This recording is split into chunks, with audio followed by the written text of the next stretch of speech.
mwena mukirabye kigeze mu maaso olunaku olwaleero tuli wano kkooti Butambala atuze kugoberera nsonga za Deputy President waffe Honorable Muhammad Mwanga Kivumbi. Ebyembi bongeddeko abantu abalala 24.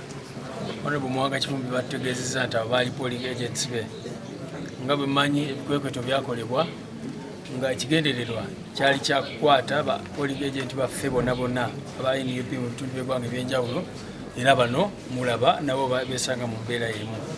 Naffe Kampala n'awalala mwalaba abantu baffe bangi nnyo abakyali ne mu makomera abaali polling agents just nga baali bakola omulimu gwabwe okubeera polling agents naye babasanganga obakungaanira okuwaayo DL forms ezo kyenyini kye bakola. Honorable Mwanga Kivumbi yalina DL forms zino baali bazireeta wakaawe bano kye bakola kwe kubakwata n'okubateekako emisango egyo.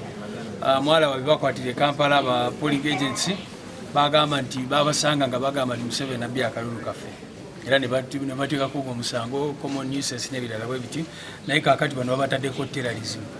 Bano abaana abamu balabye tebanaweza na myaka 18 abasinga abayizi b'amasomero ag'enjawulo bali ku university naye besanga mu mbeera eno. Of course fena tumanyi tekigenda mu maaso si prosecution oba si kwozesa wabula persecution okukijanya n'okubonyabonya abantu baffe.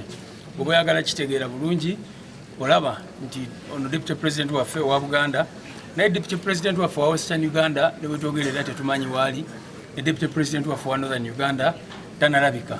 Bonna bakwatibwa ab'ebyokwerinda oba abaali badde b'ebyokwerinda ne batwalibwa up to now tetumanyibwa bwe bali. So ekigendererwa kya state kyali kya cripplinga oba okukonzibya emirimu gya National Unity Platform era kyekyo kigenda mu maaso.